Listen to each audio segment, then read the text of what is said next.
Hello everybody, and welcome to day 122 of the road to 2konchess.com. Today we're currently sitting at 1909 after taking a pretty thorough whomping last game, so let's go ahead and jump in for our next 10-minute game. Now as the game is going along, if you guys have comments for how I could play this one differently, definitely let me know down below. If you guys enjoy the video, hit the like button, and then finally, if you're not yet, subscribe to the channel, and that just helps to make sure you don't miss any of my future content.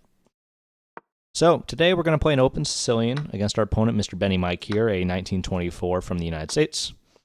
They are going for a dragon setup, and against the dragon, what I typically like to do is this bishop to c4 idea, where once they start to develop, I'm going to bring my other knight out. This knight comes out. Now I'm going to lay a little bit of a trap here. Is if our opponent takes, I'm actually going to play bishop captures pawn first. So let's go ahead. Let's castle. Knight captures a pretty usual technique. Now here, because they did not take, I'm going to go bishop to b3. And my final ideas is bishop to e3, h3, maybe rook to e1. All things that are just about developing the pieces. Now a strong move here is not necessarily this knight to a5 move. It's also a little bit of an atypical move. So I think what I'm going to do here is I'm just going to take the time to play h3. I like my knight on b3, so I think here I'm going to go ahead and take back with the a pawn, opening up the rook.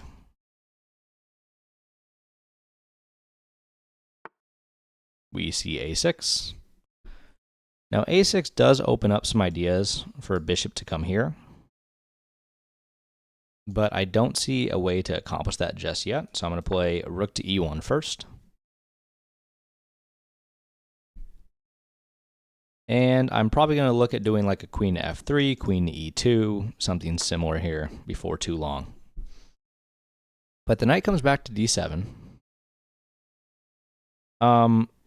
That does show me that if I could land something here, I guess oh my gosh, words. The queen could just slide over. So let's maybe go ahead.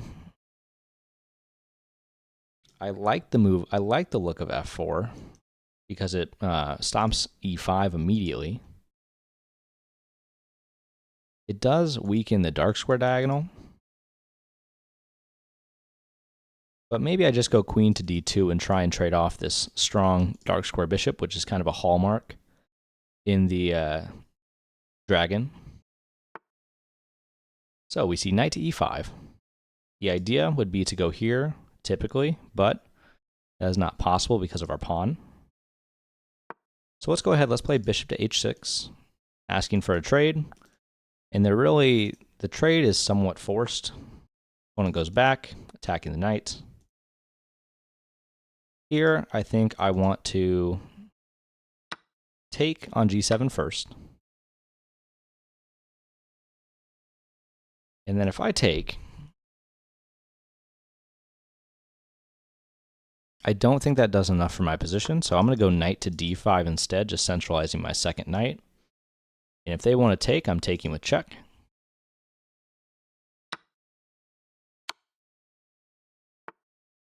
And the opponent's king goes all the way back to g8. So any attack I could create down the on the dark squares would be super well played here, super well placed. Anyways, I just don't see a way to accomplish that. I do have knight to b6. Now after knight to b6, my opponent plays e5. I think I just drop right back. So let's do that. The opponent's rook slides over.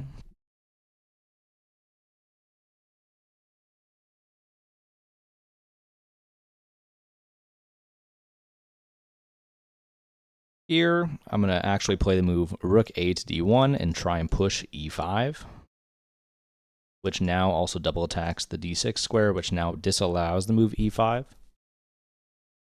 Sicilian is really a type of position I don't play super often, although I really should get used to it because, you know, it's one of the most studied and most played lines. If I push now, I don't think we get the same firepower we would get in a different position, so I'm just going to go ahead and play knight to d5 back. Almost saying like, hey, I didn't quite mean it. Now, if they want to trade, I'm definitely going to take.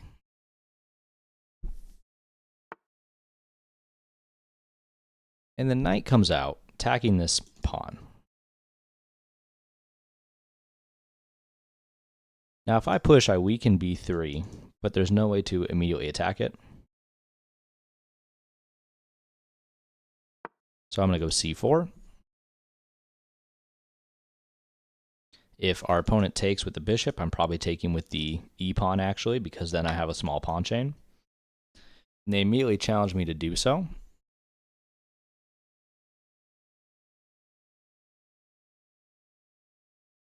I'm going to take this way. My attack is brewing towards the king. I have a luft, and it's a heavy piece endgame. So the rook comes in. I think here the move rook to d3 makes sense. Now, in regards to which square I want to put it on, I'm not 100% sure.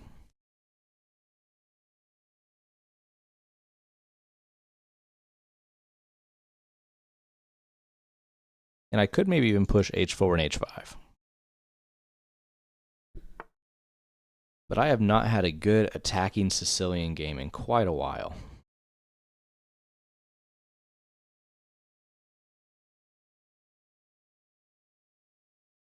Let's go ahead with h4. I don't really see the idea of rook here. Now the idea is clear that this rook is hanging.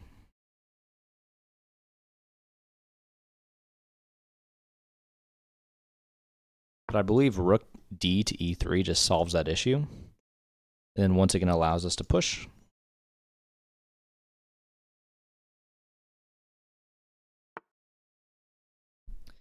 Rook e8 looks like it's trying to prepare this. I don't fully buy it though, so I'm going to go ahead with my attack and play h5. Now if my opponent takes, it's mate in 2. They are smarter than that.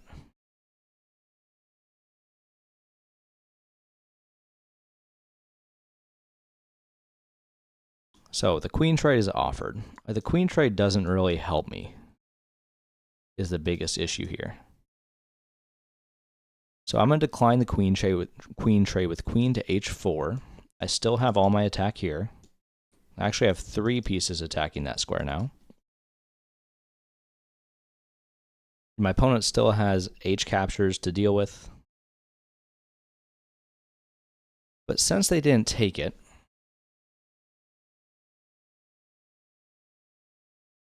I could take once.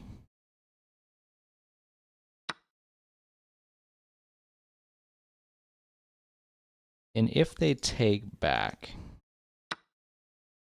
that is not the way I thought they would take.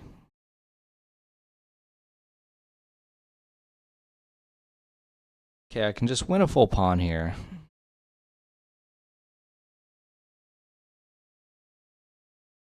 So I think I'm going to do that.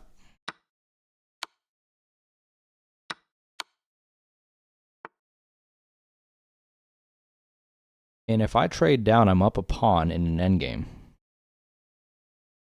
So I'm going to do that as well.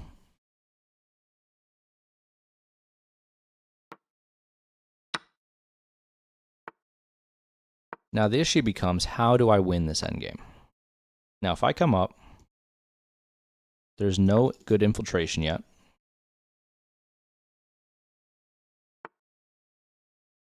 h5 is quite aggressive.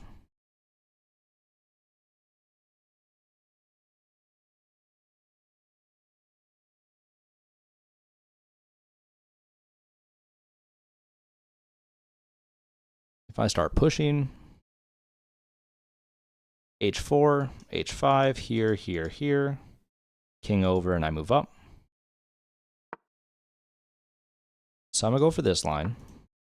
Now the idea is he wants to kind of displace me off of this square.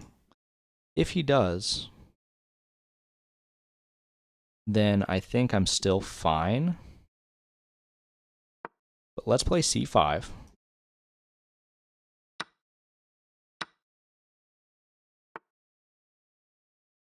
King to e5. And d6. So now, my king is the one that's kind of pushing for the advantage. I could play the move b4 here because there's no good breakthrough. And this is a little bit even, I'd say even easier.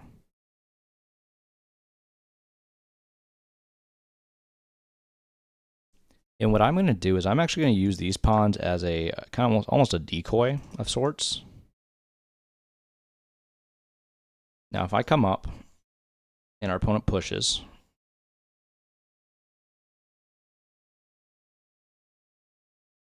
I guess I have two issues to deal with here, don't I? So takes, push,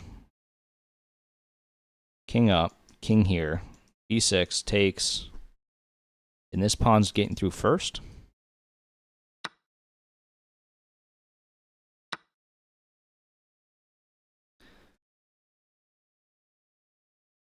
f5, king here, takes.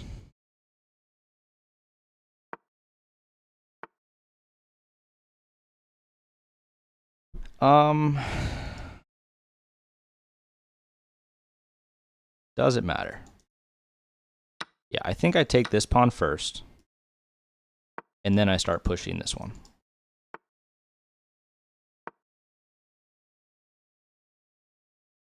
You can't actually take this pawn because this one is too fast.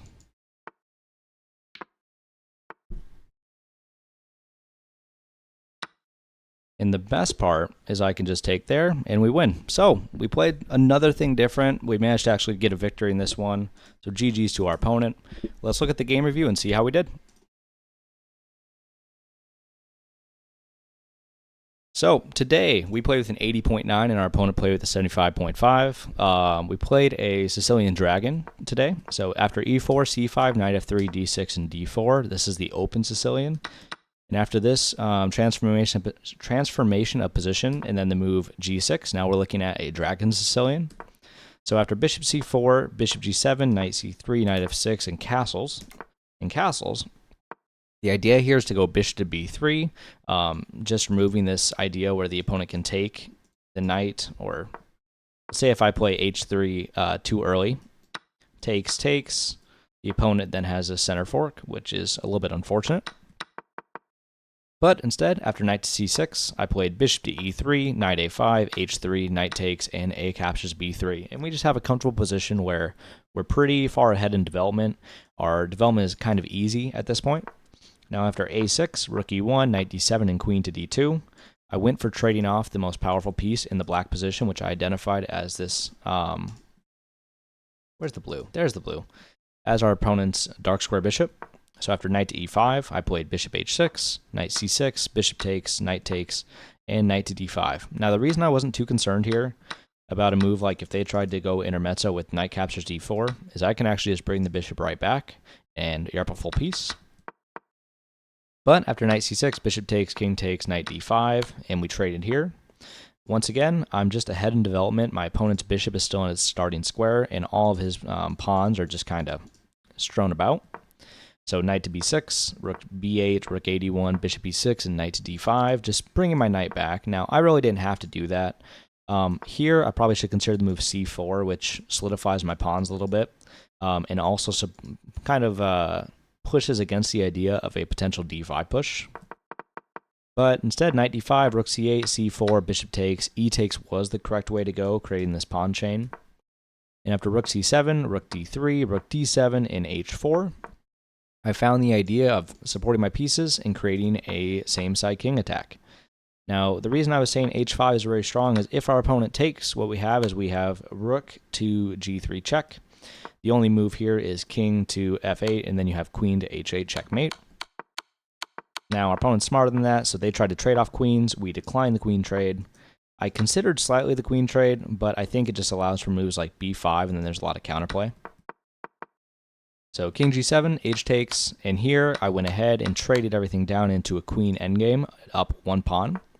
After king to h6, I played queen captures e3, which then just trades the queens off and is slightly better, but it is not the correct way to go about this. What I should have done instead here is actually gone with the move g3, which g3 I'm not entirely sure what the whole point is, but that's what the engine wants, to keep advantage anyways. But instead I went to this endgame where after king to f2, I guess it's a dead draw. I probably needed to try and, I can't really push because then that allows the king to come up. So maybe g3. There's only one move and it's b4 to try and go for this idea that I played for later. So we definitely didn't play it right, and we actually were slightly worse here. But after our opponent missed it, we did finally find the correct idea with pushing our pawns through. b4, king d7, king e4, b6. And even in an endgame, I took the time to calculate here. I think I liked my idea. It probably wasn't the top move. What I was looking at was king to d5 as maybe the top move, and if takes, takes. What I didn't like, however, was I didn't know what I was doing if after king to d5, a5 was on the board. But I believe there I have, c6 check, king goes back, and after I push d7, the king can kind of block me, but then I'm going to work my way in. And at this point, it's force mate. But all the same, I managed from this position over here to promote a pawn, take the final pawn. Queen to d1 was my next move to just stop anything coming to a1. And the g-pawn will promote and win the game. But if you guys enjoy the content, you can also come find me over on twitch.tv/TristanBrown17, where I also stream chess and gaming content. And on that note, I will see you guys on the next day.